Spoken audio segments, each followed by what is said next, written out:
consigo fixar.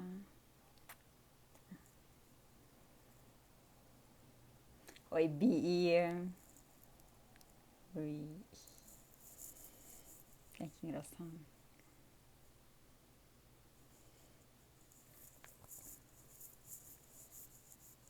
Já deu?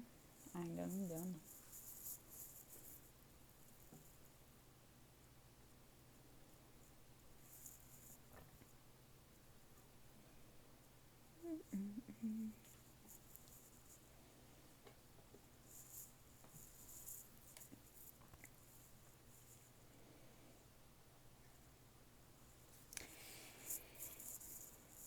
Tá, gente, deu 2h30, vou começar então.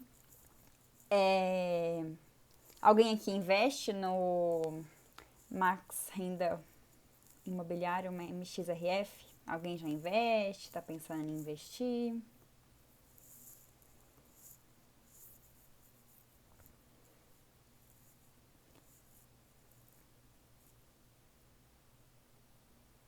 Eu vou desativar os comentários para não ficar na frente da apresentação. Mas aí, conforme vocês vão tendo dúvidas, vocês colocam nessa caixinha aqui de pergunta que tem aqui embaixo, que aí no final da live eu vejo. Vou desativar aqui para começar, então.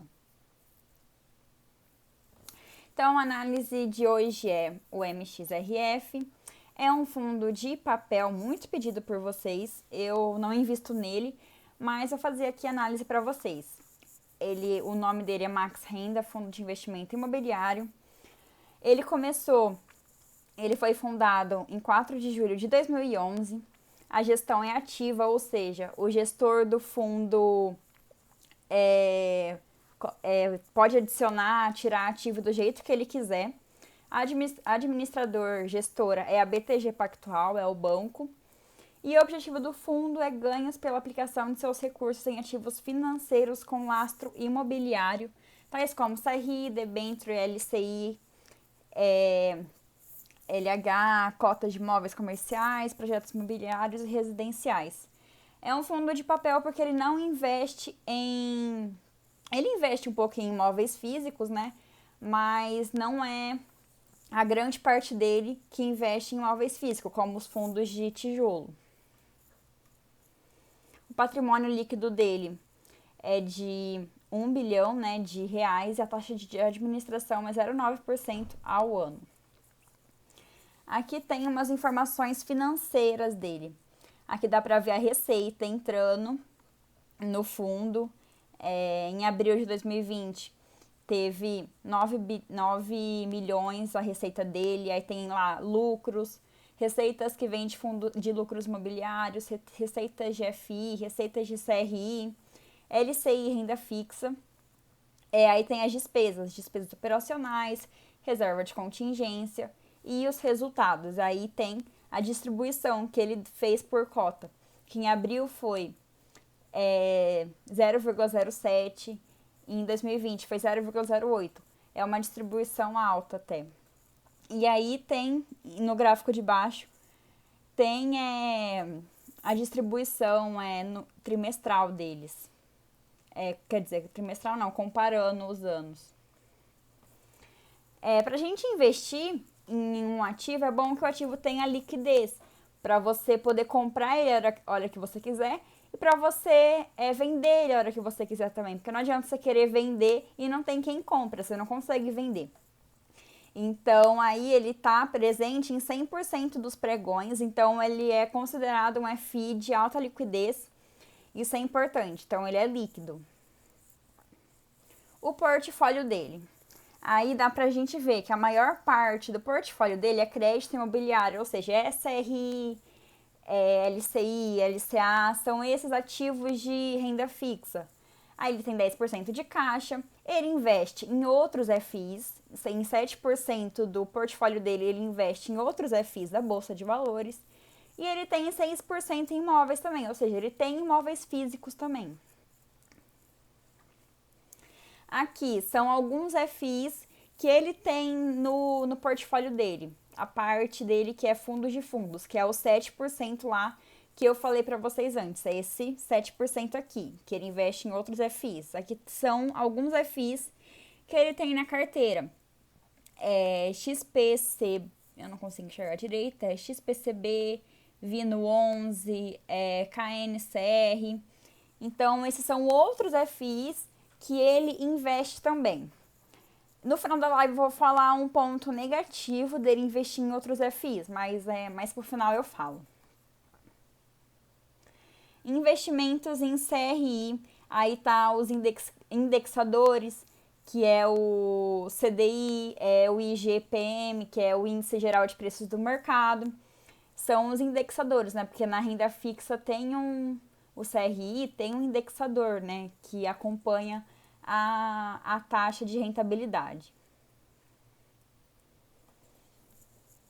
Aqui são alguns CRIs que ele tem na carteira. É muito CRI, gente. Aqui não tá nem... Não tem nem metade aí nesse negócio que eu coloquei aqui. É muito mesmo. Tem umas 3 páginas lá no regulamento dele, do CRI. Tem muito CRI mesmo. Então, ele é bem diversificado.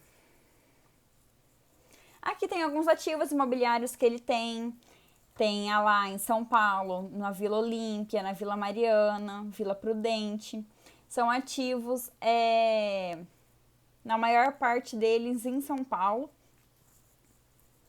Mas isso esses ativos, a porcentagem da carteira que ele tem nisso é só 6%. A maioria é CRI que ele tem. Aqui é um resumo. É um fundo diversificado, né? Porque ele diversifica em imóveis, em CRI, em outros fundos. Grande parte dos seus investimentos é em CRI. E CRI é um investimento de renda fixa muito difícil de você analisar. Não é uma coisa muito fácil de analisar, é muito difícil. E ele tem na carteira dele muitos CRI, como eu mostrei aqui, tá vendo? Tem um monte e tem muito mais além desses que tá aqui. Então, para analisar um fundo de papel, para analisar a qualidade do CRI que ele tem, você tem que saber analisar. E isso é uma coisa muito difícil, tanto pela quantidade que tem aqui no portfólio dele. Então, para isso eu falo que para investir em fundos de papel, você tem que confiar bem na gestora. Porque é a gestora que vai analisar o CRI, vai analisar como é esse CRI. Você tem que confiar na gestora, porque analisar você mesmo, tudo esse trem aqui é muito difícil, não dá. E outra parte negativa que eu acho, eu não gosto de fundos de fundos. Eu não gosto de FIs que investem em outros FIs. E aqui a gente pode ver que ele tem na carteira dele, ele investe em outros FIs. Desse jeito, a gente paga a taxa de administração do MXRF, que é o 0,9% ao ano, e vai pagar a taxa de administração também do outro fundo que ele investe. Ou seja, a gente vai pagar 2 taxas de administração, sendo que a gente pode muito bem ir lá na Bolsa de Valores e investir nesses fundos que ele tem em carteira, entendeu? Então, por isso eu não gosto de fundos e eu não invisto nesse fundo, eu não gosto de fundos de papel, eu prefiro tijolo, então eu fico de fora nele. Eu acho mais arriscado também. E por parte da gestão, eu prefiro gestão da Quineia do que da BTG. Eu prefiro a gestão da Quineia. E o fundo de papel da Quineia, eu acho que é o KNCR11, se eu não me engano. Então, se eu fosse investir em fundo de papel, eu ia investir em algum da Quineia. Então é isso, vou ativar aqui os comentários.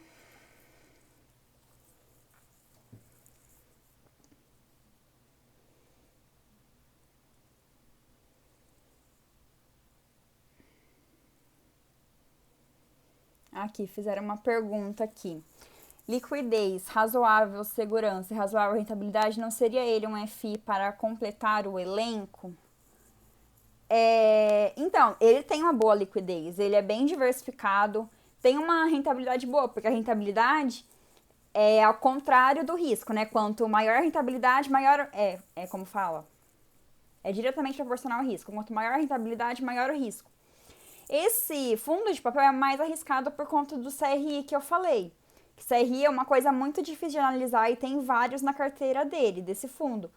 E então, por isso, tem que confiar na gestora para ter mais segurança. Então, E a cota desse fundo eu acho que não é muito alta, né? R$ 10, é bem barato.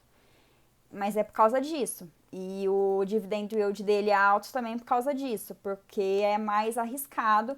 Então tem que ter um dividend yield maior, senão o povo não vai investir nele. É, sim, não dá pra acompanhar tudo aquele CRI, pelo amor de Deus, é muita coisa, não dá, gente. Para analisar um fundo ou uma ação já dá um pouco de trabalho. Imagina para analisar todo aquele bando de CRI, pelo amor de Deus, ninguém merece. Por isso eu fico de fora de fundos de papel.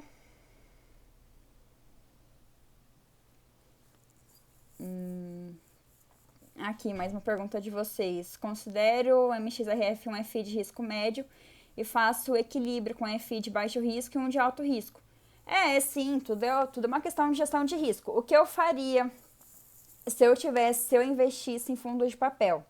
Eu teria ele uma concentração menor do que os fundos de tijolo, que são mais seguros. Por exemplo, se eu tivesse 4 FI, eu ia deixar 3 de tijolo e um de papel. Considerando só a carteira de FI, por exemplo, 100% em FI, eu deixaria 90% com os FIs de tijolo e só 10% no de papel. Acho que é isso que eu faria se eu tivesse FI de papel. E diversificar entre FIs de papel é uma alternativa também. Porque aí você diversifica o risco nos próprios FIs de papel, né? Não só diversificando entre tijolo e papel, você diversifica entre os papéis. É uma boa alternativa também, eu acho. Mais alguma dúvida, gente? Vocês entenderam?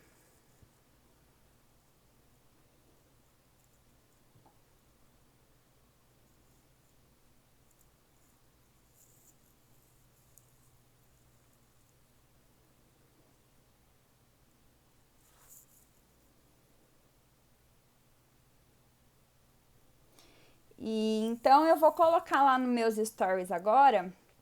Eu coloquei lá para a próxima análise ser ação, um FI. Votem lá, se vocês querem que seja análise de ação, a análise da semana que vem ou análise de FI. E eu vou colocar lá para votar no próximo que vai ser. Então fiquem ligados lá nos meus stories que eu vou colocar a análise da semana que vem. Vocês vão decidir qual vai ser a análise da semana que vem.